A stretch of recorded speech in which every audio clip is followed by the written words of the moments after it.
children going to think of me. There were days that people even dared walk into my hospital room. They got yelled at and cussed at. There were days they didn't want to talk. So I went that way for about 3 weeks.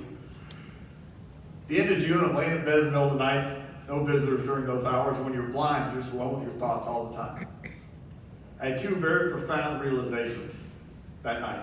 The first one centered around the taxi driver. It was learned during the investigation that he had caused 4 other accidents prior to mine. He lied on 2 of his MVD applications stating he did not have a medical condition. And the one doctor who knew about his epilepsy and tried to take care of him for 6 years leading up to our crash, he would not medicate. So it was no longer an accident in the eyes of law. He was arrested, charged with aggravated assault against me and his passenger, and he was sitting in jail awaiting trial. But on this night, I knew that he wasn't out to hurt a police officer. He certainly wasn't out to hurt Jason. He had made a lot of very bad decisions over a long period of time that led him to that intersection, and I thought that I had made a lot of very good choices over many years of my life that led me to that intersection.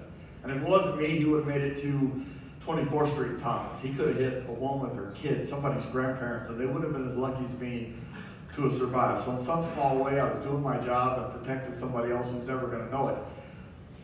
And the other thing is, good or bad in this life, we have to have some accountability. It would be very easy for me to walk around saying, why me? Why did this happen to me? I was serving my community. I was minding my business at a traffic light. Why?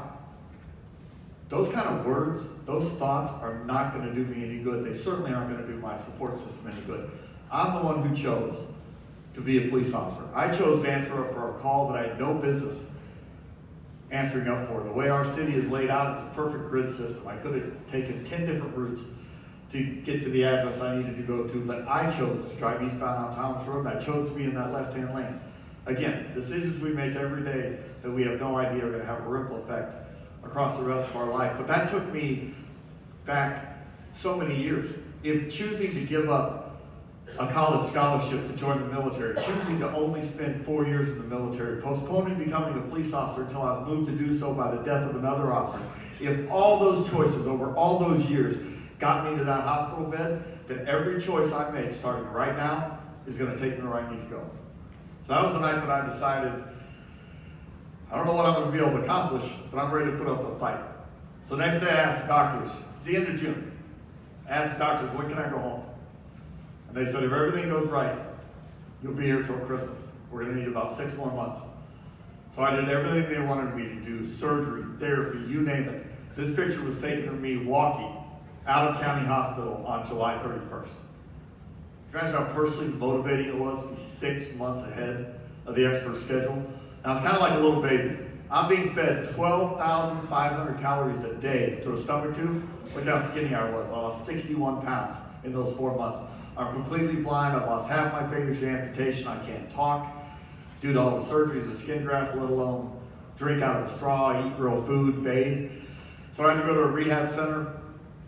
The nurses and therapists at these places were just phenomenal. They expected me to be there 3 to 4 months, and within a week I'm in and out of bed by myself, learning how to deal with my blindness and go to speech therapy, eat some real food, and I was able to be sent home on August 17th, only 3 weeks after getting there. Getting home is when the mental and emotional adversity really got me. For 5 months I've been laying in a hospital bed. I've got all the professionals surrounding me. I've got my friends, the police department, really the whole community rallied around my family, supporting them. I could just selfishly lay there and think about myself. Well, all of a sudden I'm at home. Not the husband I used to be. My wife gave up her 12-year career in orthodontics to stay home and take care of me all the time. Certainly not the father I used to be. I've got a 7-year-old daughter named Kylie who understands the severity of what happened, but as you can imagine, very intimidated by my appearance, our lifestyle change. All those months I was gone, her mom was gone visiting me. She was stuck at home with her 3-year-old brother Zane, who was having a very difficult time. He would cry and run out of any room I was in. He would openly say, "You're not my dad." I don't know how many fathers are in this room right now, but I can tell you, you have for sure hit rock bottom when one of your children does not understand that you're their father. And I'm also not the member of society that I used to be. I can't go back to work. I can't see myself, so I'm not going to show the public, outside of sneaking into the side door of therapy, going to and from surgery, I was, by choice, stuck at home. But you gotta find something, anything. I was constantly blanketed by the thankfulness that I was still alive, just to listen to the sound of my children's voices, to put my hand on my favorite golden retriever. I'm a huge baseball fan. In the fall of '01, the Arizona Diamondbacks were on their journey to winning the World Series, and I could get lost in a game for 3 minutes, and then it would be an hour, and it would bridge the gap to the next hour or the next day. Every time I went to therapy and came home, I got a little bit stronger. Every surgery that I had, something got a little bit better. And the incredible thing about positive momentum is once it gets started, it is really difficult to stop it. Things, when they're moving in the right direction, they can really build up steam. Now, it's hard to explain, but both the most difficult part of this journey and, without a doubt, the most beautiful blessing was my blindness. On the difficult side, to be plunged into complete darkness at 28 was without a doubt the most claustrophobic, terrifying thing I've ever experienced.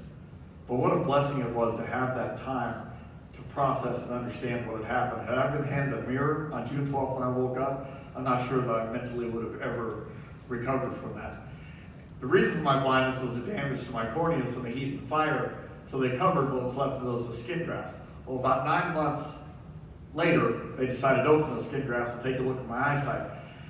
I'll never forget waking up after that surgery. It's kind of like being underwater and looking at the other end of the pool. That's how blurry it was. But just to see light and colors again, such a blessing.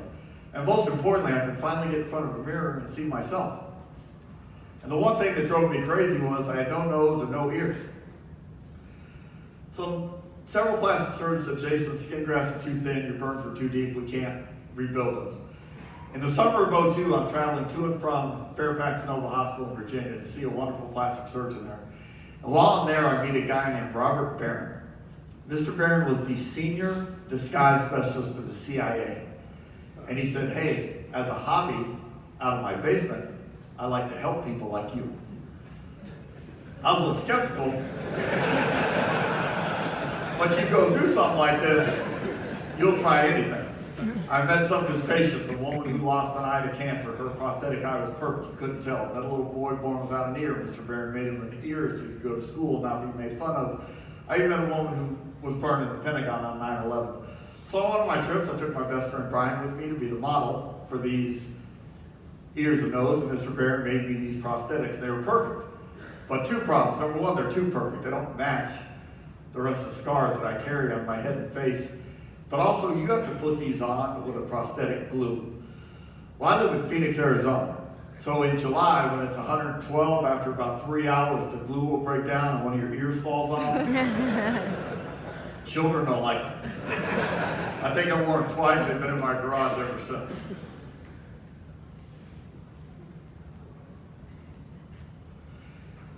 January of '02, the Olympic torch was on its way through Phoenix, headed to Salt Lake City, and I get a call asking me to participate in the torch run.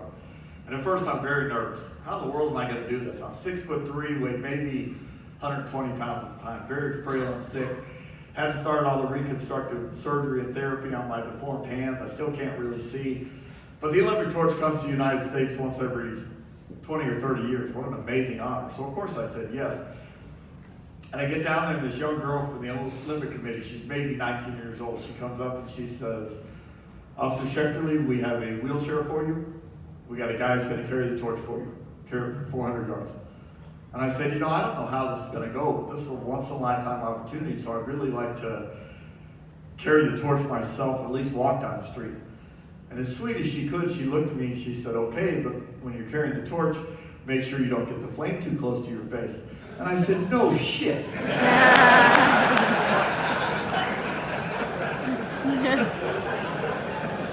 I don't need those instructions. I got it. Turned out to be just a magical night. I was able to jog down the street, listen to my family and friends cheer me on, pass the flame off to Kurt Schilling, and he was the MVP of the World Series just 2 months before that. It's just a beautiful night. I got the torch hanging on my wall at home. Will you hit the button for me, Jeff? This picture is from June of '02, and in the the valley where I live, without a doubt, the most charitable organization is the Arizona Diamondbacks, especially when it comes to first responders. It is unreal what they will do. You could go back about 5 years, and when we lost those 19 Granite Mountain hot shots, this organization stepped up in a big way. And on this particular day, they were having a benefit raffle for my family. Gave us the largest suite at Chase Field, holds 70 people. They invited those firefighters from Engine 5, all my doctors, nurses, therapists, the police officers, anybody who'd been on my team for 16 months is a very small way to say thank you and just to get everybody in the same room together. Well, then they asked me to throw out the first pitch. This is all my right hand does. Can't open it, I can't close it. 2 weeks prior to this, I had my right index finger voluntarily amputated, still trying to recover from that. But again, how often do you get to throw out the first pitch in a major league game? And it was fun to see things come full circle. My daughter, Kylie, had thrown out the first pitch the year before when I was in a coma. So I'm going to take my grandfather from a small town in Alabama, never seen anything quite like being on a Major League Baseball field. And as I'm walking out of the suite, my friends from the police department, they pulled me to the side and they said, Jason, don't throw this underhanded. It better not hit the dirt. Don't embarrass us. So I'm pretty nervous. I get down there and Kurt Schilling comes up. He says, hey, I'm going to catch this for you. Another huge honor. Future Hall of Famers don't catch ceremonial first pitches. And I don't know the rituals before games. I said, can I stand on the mound, make the most of this? And he said, you know, most people want to get closer, stand on the flat part, but you can stand wherever you want. He said, but don't short hop me because I'm not wearing a cup today. 40,000 people in the stands. I had tunnel vision like never before. I didn't hear a sound. I'm just praying, God, please throw this ball all the way to his glove. I threw it as hard as I could. It did reach his glove, and even more than the torch run, to go back to the suite to see my doctors and therapists' faces. Throwing a ball 60 feet 6 inches at the time was a very big deal. And of course, first people I saw were my friends. They said, that was about 3 feet outside. You suck. Those stories were a lot of fun to share. As you can imagine, provided me a lot of great inspiration and some memories, but it's very humbling to know I only got to do those things because of the uniform I was wearing and the job that I was doing. And while I deeply appreciate how our communities rally around us in our time of need, like I mentioned earlier, at the end of the day, when I was alone with my thoughts, do you think I cared anything about carrying a torch and throwing a ball? No. What I cared about was my family, my career. Those are the two things that I went back to work on. First was our family. We had a daughter and a son, and we were blessed. But you go through something like this, and it definitely makes you think. So we decided to expand our family, try to bring another life into this world, and we were very blessed on October 29th of 2002 with the birth of our youngest child, Mason Bryan. So much more than a picture of a baby. It not only shows the strength that my wife has in overcoming her portion of this adversity, but to get him home from the hospital, to see that he has a life now, makes all the pain and suffering I've ever gone through completely worth it. But you talk about perspective. To go back and think of what those firefighters did that night, what those police officers did that night, my tissue recipient, or my tissue donor, those doctors.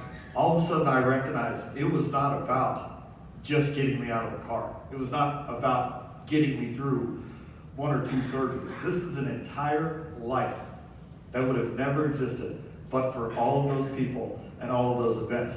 What if Mason grows up and has 3 or 4 children? What if they grow up and have 3 or 4 children? It can go on and on forever with no logical end. And it is a beautiful thing to be able to look at him every day and see that perspective. Of course, they turn into this. He's quite the young man right now. He just turned 16 years old. Recently got his driver's license and has a beautiful, beautiful life ahead of him. Outside of Mason being born, best day of my life, 2 weeks later, November 12, 2002, 18 months after the accident, I got into a truck by myself and I drove back to work. Started out as a public information officer with the city of Phoenix, and I had become detective certified prior to my accident. And all the way back to the academy, when people would sit around and daydream, somebody wanted to be a SWAT officer or canine, somebody wanted to be the chief of police someday. The only goal I ever had was to be a homicide detective, to speak for victims who can't speak for themselves, to work with families affected by that kind of violence is an amazing honor. And not long after rejoining the department, I was invited to join the homicide unit. I had an incredible chain of command, given a lot of opportunities to go to schools in and out of state, a lot of on-the-job training, and I worked my way up to where I was the scene investigator for our squad, which is exactly what it sounds like. You're responsible for identifying, marking, photographing, collecting evidence, taking care of the victims' bodies respectfully until the medical examiner takes over. You attend their autopsies, and eventually, if necessary, testify in court. And it was an amazing job to be productive again, doing something that I loved. I was down to two issues. Number one was my gun. I'm a cop. Get dressed every day, I put a badge on my belt. I'd like to carry my gun. And I was down at the academy 3 or 4 days a week. I'm working with the SWAT team, modifying guns, changing guns. And I got to where I could load and unload a small .38 revolver, and I could shoot and hit the target every time. With these hands and this eyesight, I was so proud of that.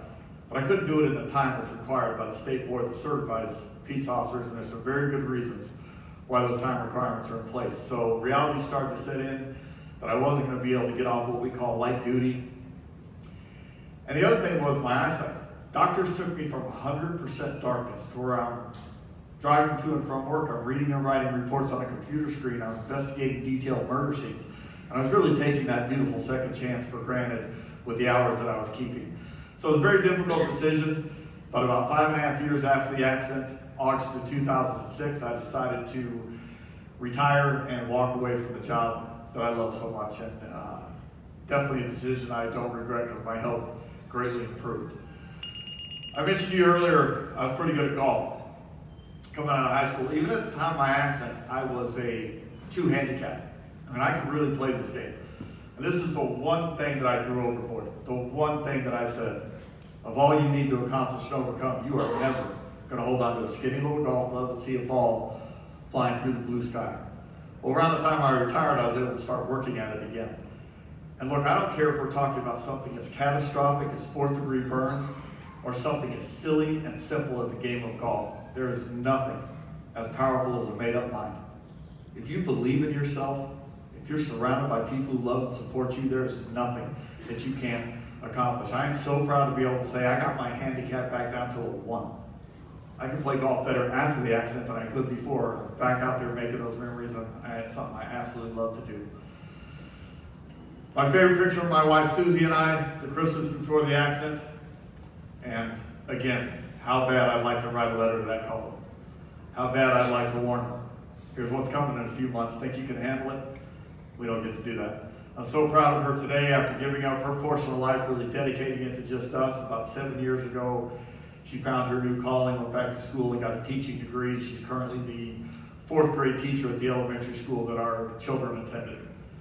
It's my daughter Kylie today.